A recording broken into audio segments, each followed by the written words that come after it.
Saludos cordiales, Honduras. Vivimos tiempos ciertamente desafiantes. Parece que el mundo y las sociedades como la nuestra se deslizan en callejones oscuros, callejones sin salida.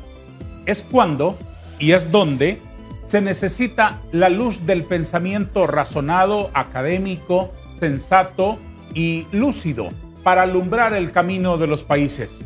¿Cuál otro camino? Más que la educación, que es la única herramienta para liberar a los pueblos. Y en ese sentido, precisamente, queremos enfocar hoy nuestra conversación con una personalidad que tiene graves responsabilidades en ese sentido. La responsabilidad de encender la antorcha del conocimiento, del pensamiento sano, depurado, inteligente, científico, para alumbrar a un país que necesita tanto de esas luces. El rector de la Universidad Nacional Autónoma de Honduras, doctor Francisco José Herrera Alvarado, tiene la gentileza de apartar unos minutos de su mañana para acompañarnos aquí y hablar con hechos. Doctor Herrera, bienvenido, es un gusto tenerle esta mañana. Enorme placer estar acá, es realmente un honor para mí poder conversar nuevamente con usted. Igualmente, le agradezco muchísimo. Doctor, ¿cómo está la universidad hoy en día? La universidad hoy en día está en una situación de crecimiento, está en una situación en la cual estamos conscientes que nos urge mejorar una enorme cantidad de temas, sobre todo debido a que cuando caímos en tema pandemia hubo un detente complejo. Sin embargo, quiero reconocer realmente de una forma contundente el aporte de los académicos, el aporte de toda la comunidad universitaria, porque fue estoica. La premisa era mantener la llama encendida, mantener la universidad abierta, y eso fue lo que se logró.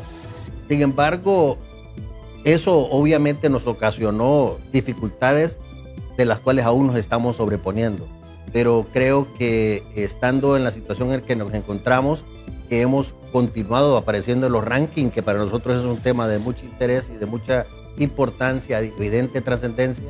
Eso da la pauta que realmente ese bache que tuvimos se ha ido superando, pero tenemos aspiraciones mayores para que nuestra casa de estudios se fortalezca. Yo entiendo que, considerando la pandemia de por medio, pocas instituciones o casi ninguna institución puede ser analizada objetivamente separándola de esas condiciones adversas, porque no son tiempos ni condiciones normales. Eso lo entiendo perfectamente. No es lo mismo una institución como la universidad, dinámica, viva, plural, en tiempos de paz, que en tiempos álgidos, complejos y en caminos ásperos como el de una pandemia que trastocó tanto la normalidad. Partiendo de esa premisa, evidentemente, el liderazgo de la universidad tuvo que sobreponerse a eso y al mismo tiempo llevar adelante la reforma y su plan de visión a corto y mediano plazo. Aquí viene mi pregunta. ¿Qué ha logrado la universidad con usted y su equipo en estos últimos años en términos generales, doctor Herrera? Mire, en términos generales, y como usted bien lo señala, tenemos que enfatizar que existe una línea de puntos que nos lleva hasta este momento, que comenzó justo previo a la pandemia. Y esa línea de puntos venía queriendo estabilizar una dificultad política dentro de la universidad, justamente, y esa fue la razón por la cual comenzamos con los interinatos, que realmente estamos con la necesidad urgente de poder terminar.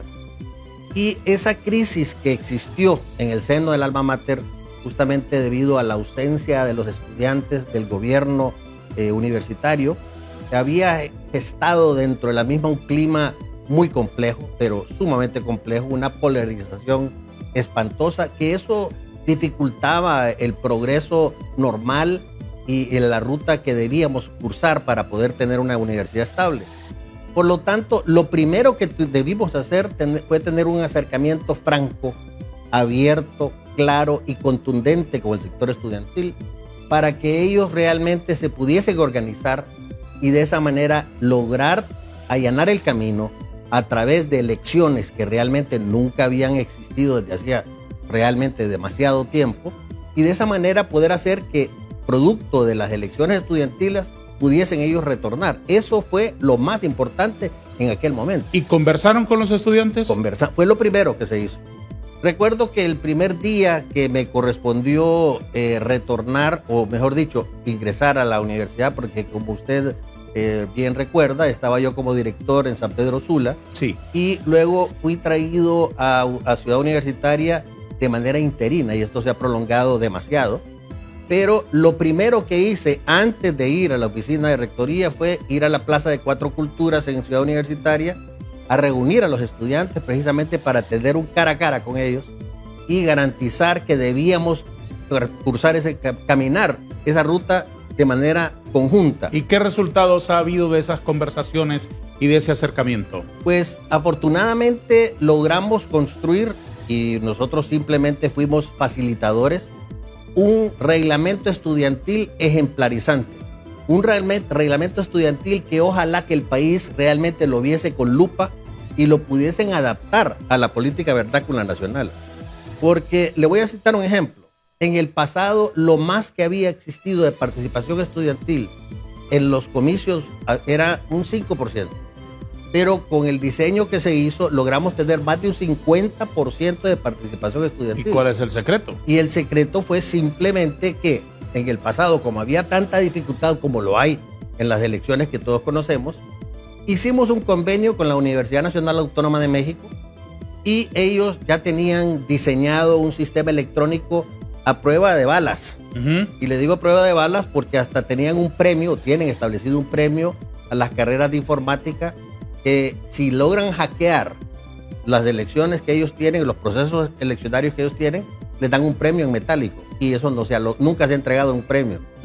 Pero era tan fuerte y tan potente la situación que ellos nos planteaban, el rector Graue, que es un colega oftalmólogo amigo, llegan a tener hasta 40 justas electorales por día de diferentes, académicas, de equipos de fútbol, de sindicatos de artistas, etcétera, etcétera. Usted sabe cómo es de prolija la sociedad mexicana. Por supuesto. Por lo tanto, llevamos a nuestros estudiantes para que viesen cómo era la situación en ese tema, y cuando regresamos, ellos construyeron un proceso eleccionario, un reglamento eleccionario extraordinario. Tiene sus falencias precisamente porque omitieron colocar realmente una forma más expedita para cuando se pudiese reponer estudiantes que tuviesen la necesidad de ser reemplazados. Claro. Pero eso es algo que ya está listo para que se pueda hacer en cualquier momento. O sea que las elecciones electrónicas fueron realmente ejemplarizantes. No hubo una sola impugnación de ese proceso. Por lo tanto, quedó sólido. Y eso yo creo que ha sido un aporte no solamente para nuestra universidad, sino que un aporte para el país que ojalá sea tomado en cuenta, ojalá sea analizado, ojalá que puedan realmente ver el beneficio tan extraordinario que da este proceso como se lo menciona. ¿Por qué se ha extendido tanto el interinato? El interinato se extendió, y esa pregunta es espectacular. En primer lugar, recuerdo que en aquel momento hubo un decreto 75-2017 del Congreso Perdóneme, Nacional. doctor Herrera, estaba estimado que era para un par de añitos nada más, ¿no? Pues antes de eso, le voy a comentar que hubo medios en donde se mencionaba que iba a estar 6 meses. 6 meses. Y eso era absolutamente imposible, porque teníamos que construir desde luego el reglamento que le menciono. Muy bien. Estaba todo listo. Esto comenzó en septiembre del 2017. Sí. En 2 años más tarde, en el 2019, estábamos listos y se planteó una fecha para las elecciones en abril del 2020. Y se viene la pandemia. 2020. Y se viene la pandemia. Claro. O sea, que esa pandemia vino y le agregó ese drama al drama. Drama al drama. Así, ni más ni menos. Así es. Evidentemente, una vez concluido, entonces ya era el tema que había que regresar otra vez a la presencialidad. Se quiso inclusive tener un proceso eleccionario previo, pero los estudiantes querían tener la posibilidad de hacer algo de cara a cara y de proselitismo, por lo tanto se prolongó y llegamos hasta que el año anterior ya se logró tener las elecciones estudiantiles en el 2021 y luego ya en el 2022 se incorporaron los estudiantes al Consejo Universitario para poder realmente dar los pasos subsiguientes. Entonces, todo esto llegó a aumentarle innecesariamente, pero obligatoriamente a este proceso. Una vez que estaban los estudiantes formando parte del seno del Consejo Universitario, que es la verdadera máxima autoridad de la universidad, que honrosamente presido, se nombró una comisión integrada por estudiantes, docentes y autoridades para poder realmente diseñar el concurso de la Junta de Dirección Universitaria. Y es ahí donde hubo algo de polémica que se extiende hasta este momento. ¿Por qué diseñarlo? ¿Diseñarlo de cero? No, o sea, el concurso, claro. El concurso se tenía que diseñar. Ya había habido, ¿no se tenía ese instrumento? Ya se tenía un concurso que había comenzado. Sí. Pero no se quería hacer la selección hasta que los estudiantes no estuvieran muy bien. integrados en el Consejo Universitario. Desde luego, sí. Entonces, una vez que los estudiantes ingresaron al Consejo Universitario, se diseñó, se hizo, se abrió nuevamente la postulación. Sí. Y esa comisión, conformada por estudiantes, docentes y autoridades, hicieron la revisión de los currículum de los participantes y eligieron a 31 personas, de los cuales 2 terminaron renunciando. En el año 2022, en el mes de octubre, nos sentamos ya para analizar los currículum en el seno, o sea, no para analizar los currículum, porque la comisión para eso era, sino que para escuchar a los 31 participantes todavía en aquel momento, y de esa manera en el seno del Consejo Universitario hacer la elección. Desafortunadamente, en esa ocasión, el 27 de octubre, tuvimos una situación lamentable en el consultorio jurídico, que es donde se llevó a cabo esta elección que le menciono, esta reunión. Y en ese momento llegaron gente ajena a la universidad, porque no querían que se eligiese en ese momento. Por razones que realmente estábamos nosotros, no entendíamos. Los estudiantes estaban ahí, los profesores estaban ahí, todos estábamos listos. Tuvimos que suspender la sesión.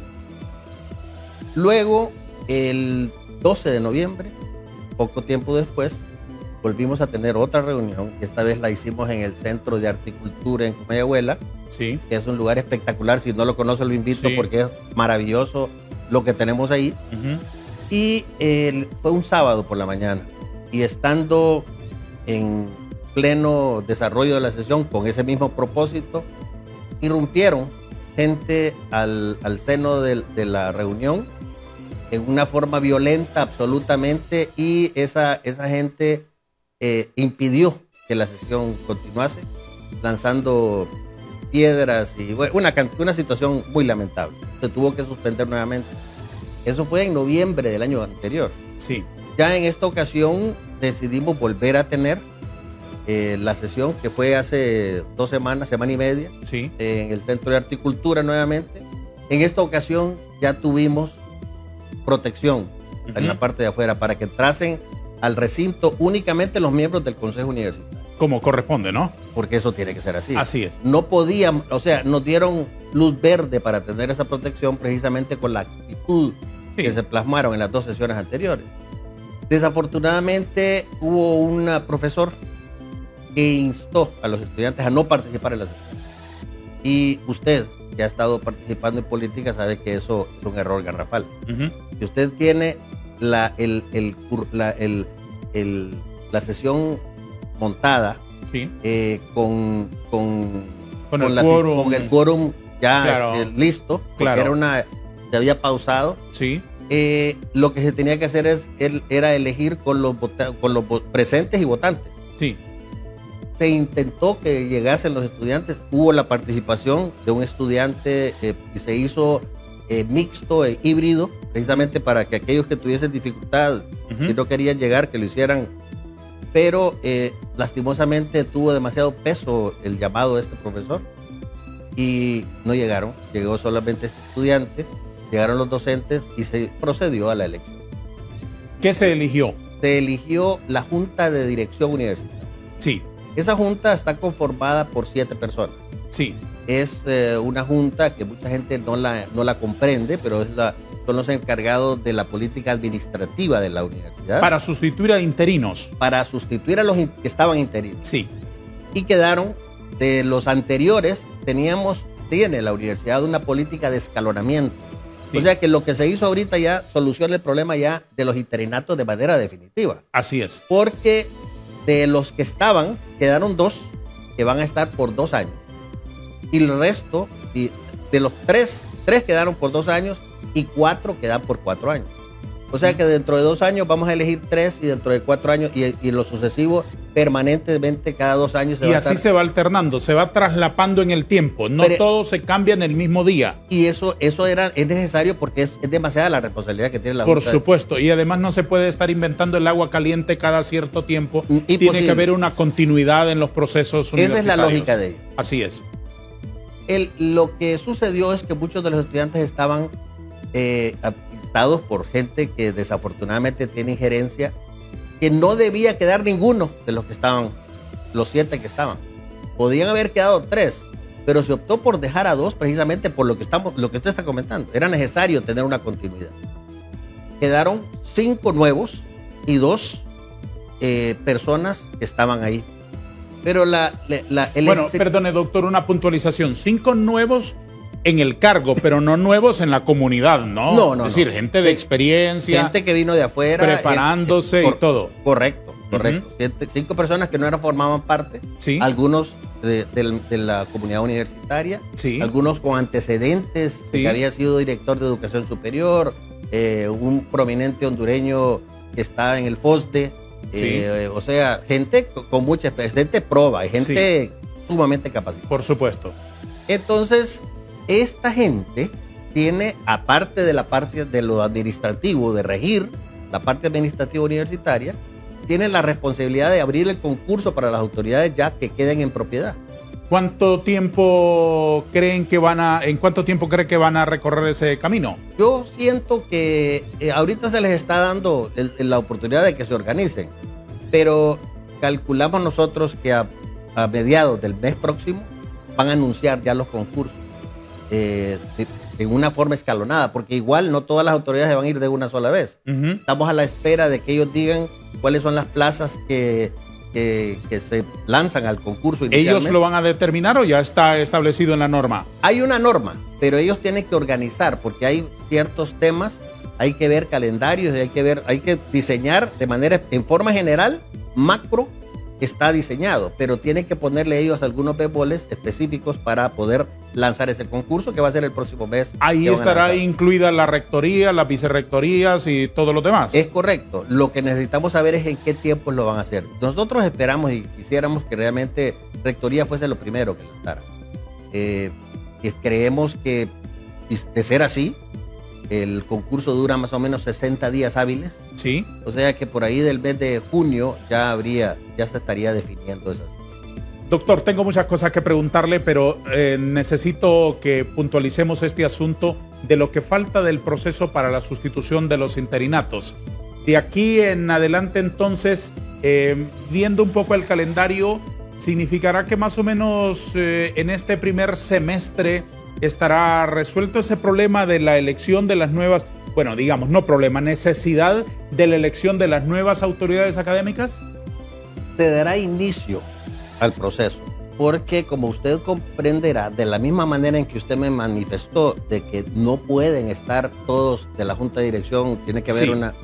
De igual manera, todas estas autoridades conforman parte del Consejo Universitario y por lo tanto deben irse, no se pueden ir de una vez todos, sino que tiene que ser de manera progresiva. Por esa razón, la Junta de Dirección Universitaria que lanzará los concursos lo hará igual, de manera progresiva. Primero lanza un concurso, cuando este concurso lleva 2-3 semanas de evolución, lanzan nuevamente otro concurso del siguiente, y de manera... ¿Cuántos quedan por elegir? Tenemos que elegir 18 entre decanos y directores de centros regionales. 18 cargos. Sí, ¿verdad? Luego las 3 vicerrectorías, la rectoría. 21 y 22. Entonces, eso lo van a ir haciendo de manera progresiva. Pero en el transcurso de este año, esto tiene que quedar listo. Resuelto. Porque va a tener que ir haciéndose muy bien, de manera progresiva. Cuando se llegue a la letra pequeña y se diga, bueno, muy bien, el proyecto es elegir vicerrectores, elegir decanos, elegir rector, ¿se va a trabajar en una nueva normativa o sobre lo que ya está establecido van a echar a andar los concursos? No, se tiene existe un reglamento y ¿sí? Existe de parte de la Junta de Dirección Universitaria la necesidad de poder organizarse de una manera en la cual ellos van a decidir. Ellos probablemente encuentren y definan que hay alguna dificultad técnica por X, Y o Z razón. Ellos tienen absoluta libertad para hacerlo, nosotros no nos involucramos.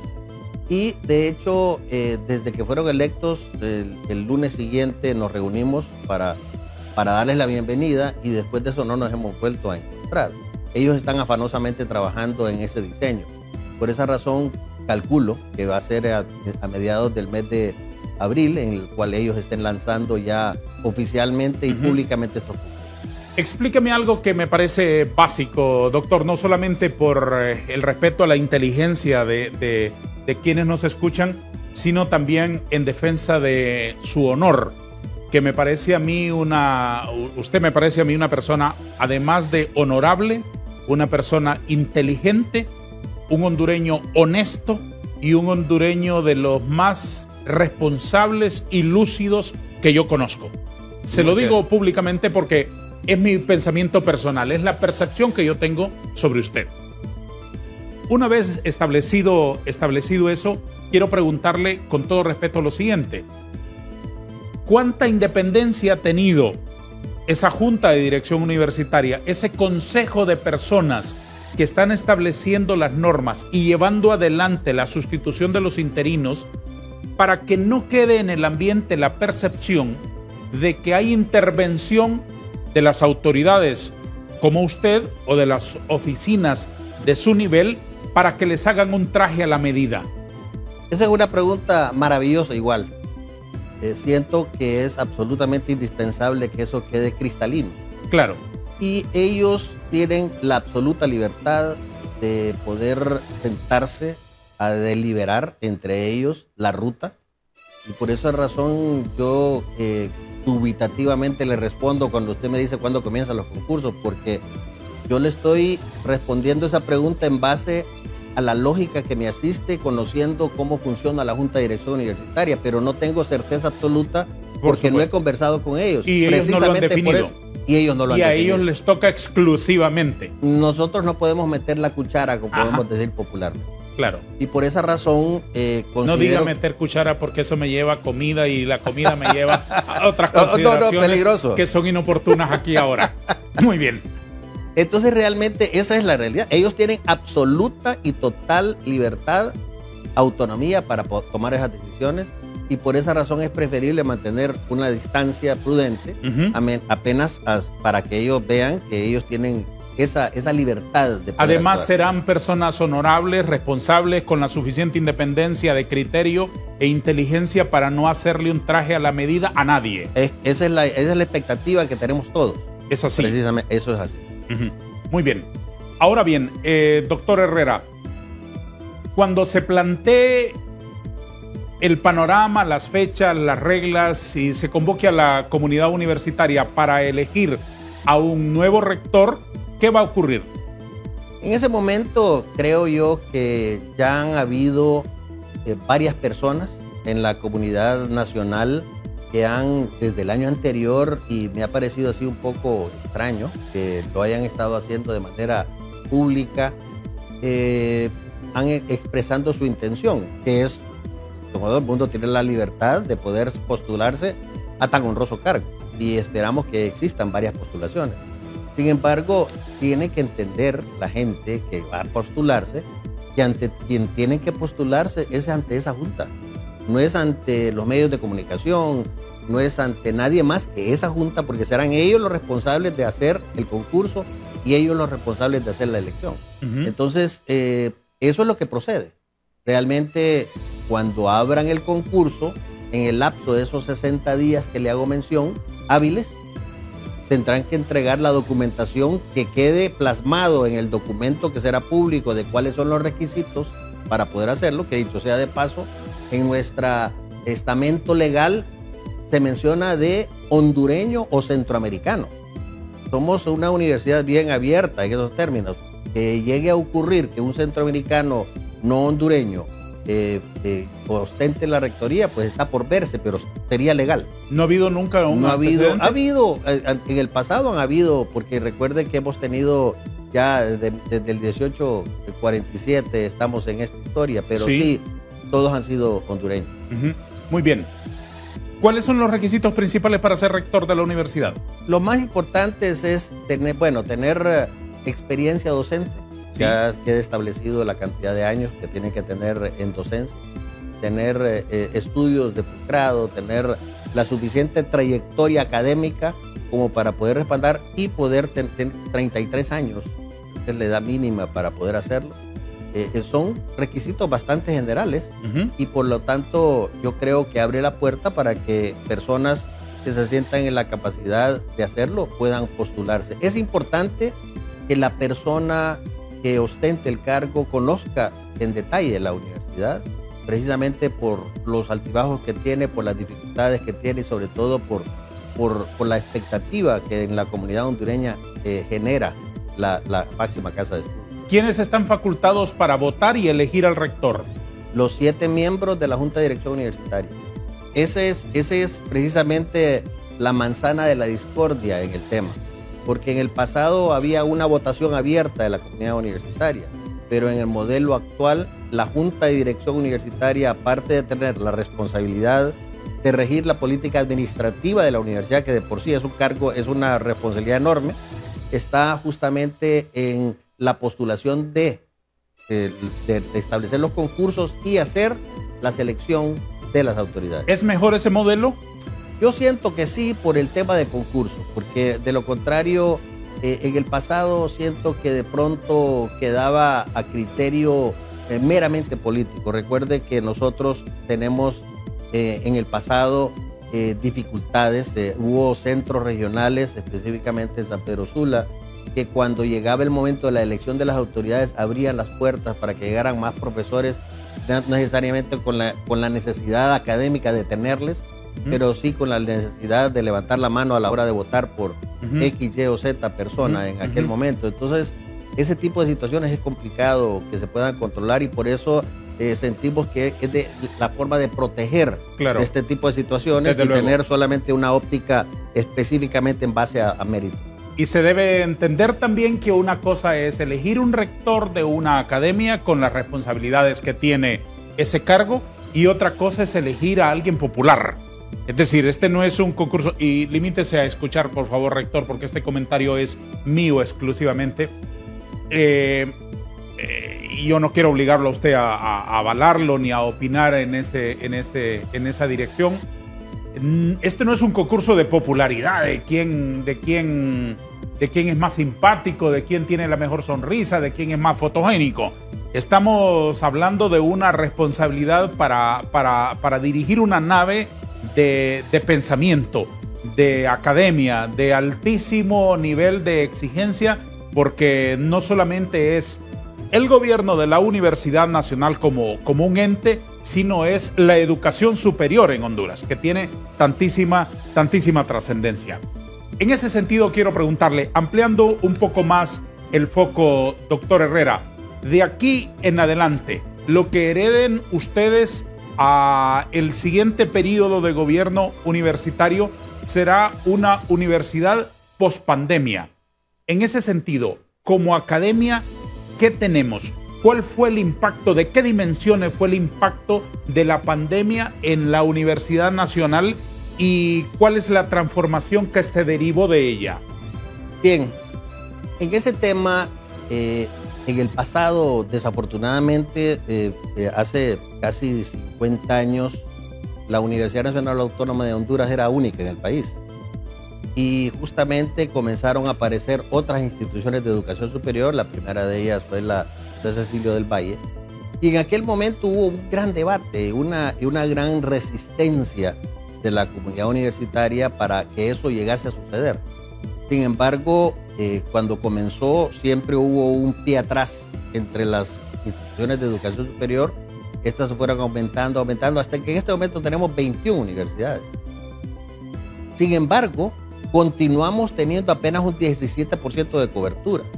O sea que en aquel momento, si nosotros hubiésemos continuado siendo la única universidad, probablemente no tendríamos ese 17% siquiera.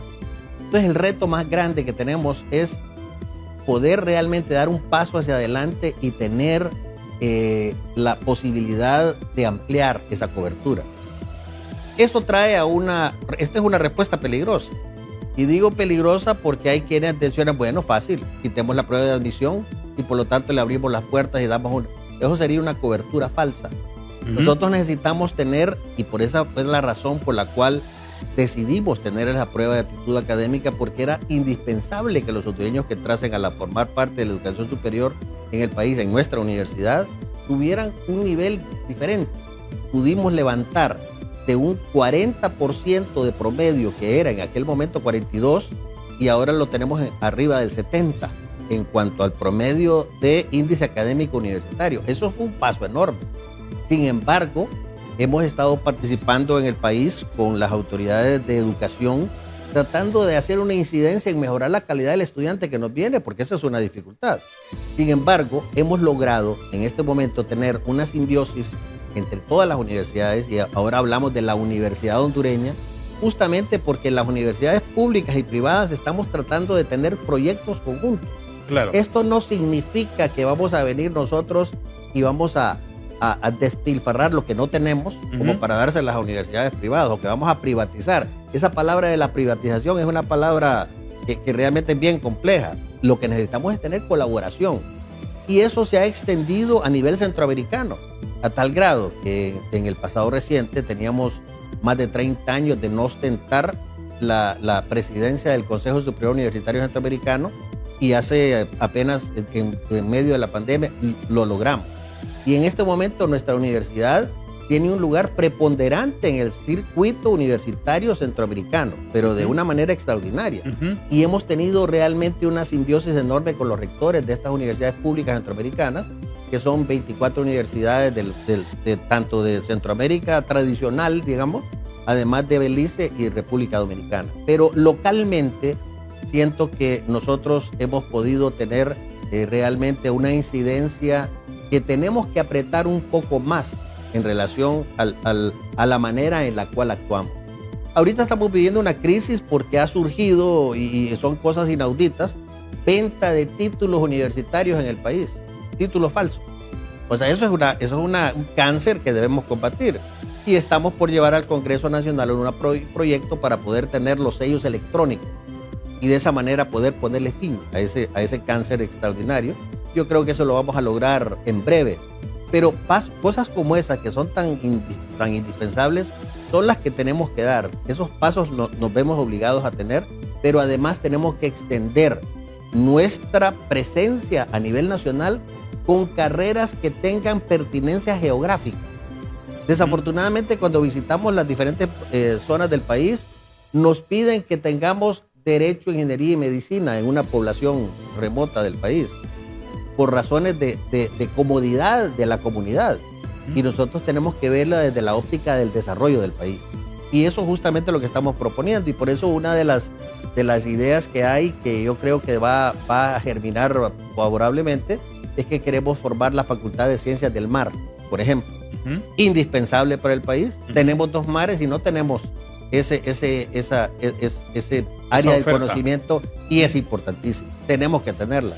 Como otras carreras técnicas que pueden ayudar a hacer que el hondureño comience a trabajar rápidamente en carreras técnicas, y de esa manera podemos ir combatiendo la emigración y otros temas. Pregunta sobre otros aspectos. ¿Cómo se establece el ranking de las universidades, por ejemplo, de Centroamérica?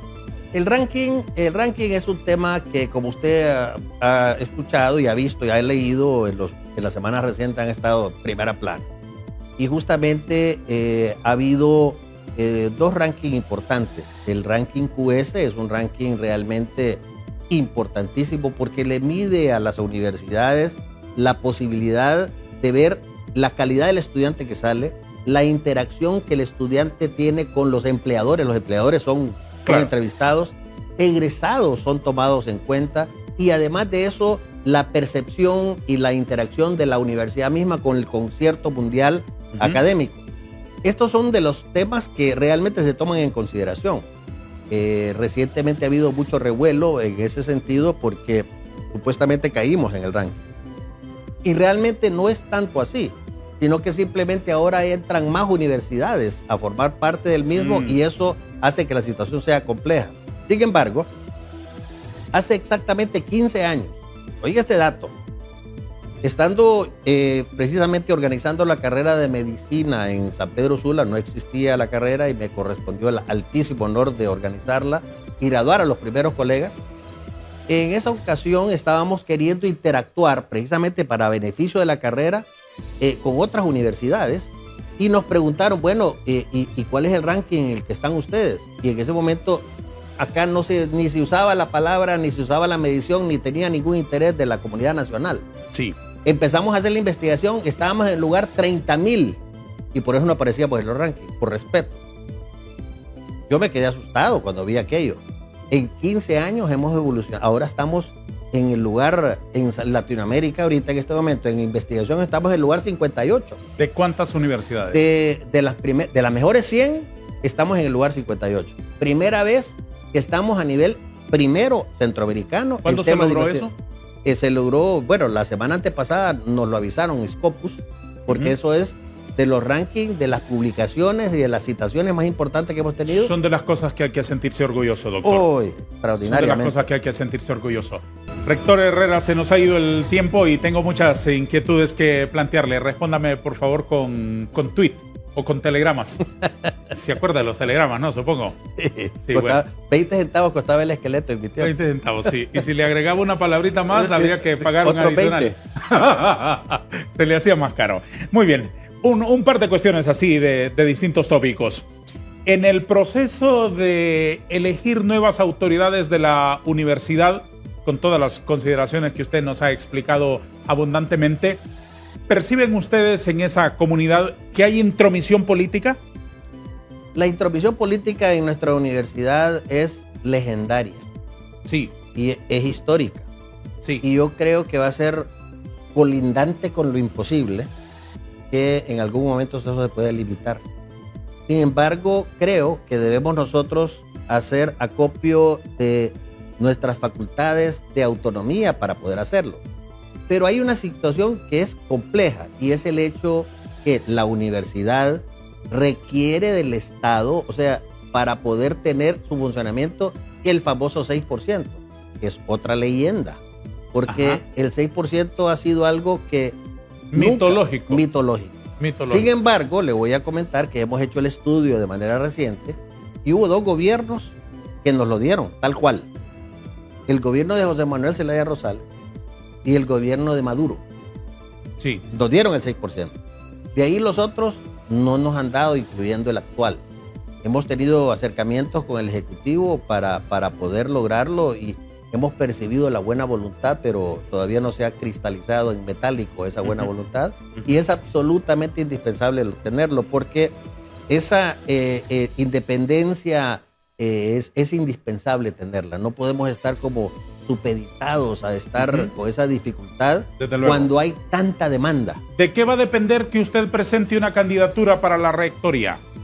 De 2 cosas. Uno, tengo que esperar de 3 cosas. Que se lance el concurso, evidentemente, lo más importante. Y que se establezcan las normas. Y que se establezcan las normas. Sí. Que podamos tener realmente certeza de que la situación no tenga las injerencias que usted está mencionando ahorita. Sí. Pero lo más importante de todas es que yo tenga una luz verde en mi casa. Ajá. Esa va a ser la más importante. Sí, por ahí hubiéramos comenzado, digamos. Sí. Y nos hubiéramos evitado tanta reflexión. Y esa no crea que está tan fácil. Sí. No está tan fácil porque realmente ha sido muy complejo. Claro. El tener que estar... es un sacrificio enorme, para la familia. Ha sido enorme. Entonces realmente eso va a depender. Sí. Por esa razón mucha gente la pregunta me la hacen de manera repetitiva y Sí. esa es la respuesta que doy, porque es la real. Tendré que llamar a Isabela y a Andrés más tarde para hacerles unas consultas e ir avisorando el futuro. Creo que por ahí debería ir la línea. Algunos otros asuntos, doctor. ¿De dónde salió un documento que traspasó todo el Boulevard Suyapa, bajó del estadio y la isla y llegó al Congreso con una propuesta de ley de extradición? Eso ocurrió el año anterior, producto de una maestría de proceso procesal penal. ¿A solicitud del Congreso? No, eso fue un trabajo que se hizo dentro de la maestría. Nosotros, y reitero, tenemos una absoluta independencia de pensamiento. Es más, promovemos esa independencia Así de debe pensamiento ser. de la universidad. Así debe ser, Y sí. por esa razón, nosotros no tenemos por qué vetar, entre comillas, Sí. el hecho de que una unidad académica tome una decisión de enviarlo. Ah, muy bien. Entonces ese no fue un mandado, no fue una encomienda. Fue un trabajo universitario que existía y que se lo trasladaron al Congreso ahora en abril, circunstancialmente. en octubre del año anterior. Ah, no fue ahora. No fue ahora. Ahora lo volvieron, se desempolvó, entre comillas, muy bien. y lo volvieron a sacar. Muy Pero bien. realmente eso fue una decisión de una unidad académica y eso es así. No tiene nada que ver con política que provenga de rectoría. Otros dos asuntos. ¿Cómo le fue en esa experiencia de administrar el hospital escuela? ¿Por qué me haces ese gesto, doctor Herrera? Fue algo realmente espantoso. No me y diga. le digo esto porque inicialmente fue una idea extraordinaria. Ayer el Congreso aprobó ya trasladarlo administrativamente a la Secretaría de Salud de nuevo. Pero y ahí es donde yo ayer me revolcaba viendo eso en el Congreso, porque precisamente cuando intervinieron algunos de los padres de la patria, Sí. hacían comentarios muy adversos al hospital escuela y dándole la impresión de que nosotros hasta el día de ayer estábamos al frente del hospital escuela y que a partir de hoy es de la CESAL. Es un exceso de generosidad el suyo y llamarles padres de la patria a todos, digamos. No todos se merecen un... Y el tema, algunos de los que intervinieron menos que se merecen el apelativo. Sí. Sin embargo, déjeme decirle que nosotros en diciembre del 2018 entregamos nuevamente el hospital y se lo entregamos a la Junta Interventora. O sea que no hay tales cuentas que ahora tengamos que devolver porque desde el 2018 no tenemos nada que ver. Y no solamente eso, sino que le entregamos al Estado, a esta Junta Interventora, 460 millones de lempiras y planos para elaborar, para poder construir quirófanos, salas de emergencia, salas de cuidados intensivos, intermedios y salas de espera, para que pudiesen ser de beneficio del hospital escuela. Se le entregó, esos planos costaban más de 10 millones de lempiras, planos detallados, no sketch así. Ya, claro. Detallados, Sí, para sí. que si existen puede llevarse a cabo el proyecto, más 460 millones de lempiras. Entonces, ahora aparecen con que realmente nosotros, porque nosotros hemos salido ayer, nosotros le hago el gesto que le hice al inicio precisamente porque durante esa experiencia teníamos que lidiar con 35 sindicatos que hay dentro del hospital escuela, cada quien jalando por a su lado. El día de ayer escuché al congresista Villeda Bermúdez haciendo referencia a los boicots que se hacen en el hospital escuela, justamente de arruinar las tomografías y y eso continúa. Era de las razones por las cuales decidimos en aquel momento y continúan existiendo Bueno, hoy. a ese diputado que menciona sí vale la pena escucharlo, porque ese sí es un diputado inteligente, serio. Hay algunos otros que, como si fueran bebidas carbonatadas, con 2 minutos que les deje destapada la boca, se les sale todo el gas. No tiene sentido escucharles. Pero muy bien, aparte de esas consideraciones, doctor Herrera, no podría dejarle ir de este estudio sin escuchar una reflexión suya, ya aparte de la silla que ahora ocupa en la Universidad Nacional, sobre la crisis que vive ahora el Ministerio Público. Usted fue parte de esa institución y dirigió por algunos años con notable éxito, dentro de sus limitaciones y las funciones encomendadas, el Departamento de Medicina Legal y Ciencias Forenses en San Pedro Sula. Hoy ahí hay un auténtico caos. De tal modo que, como nunca había ocurrido en Honduras, hoy el levantamiento de cadáveres lo están haciendo particulares, amigos, familiares, y hasta se ha llamado a grupos políticos para que lo hagan. Aquello me parece a mí, pero hombre, absolutamente surrealista, ¿no? ¿Cómo ve usted eso y qué recomienda usted para que a eso se le encuentre solución ya? Mientras no llegue el 20 de septiembre, parece que no se le va a encontrar solución, por lo que yo veo. Precisamente va a coincidir con la elección de la nueva cabeza del Ministerio Público.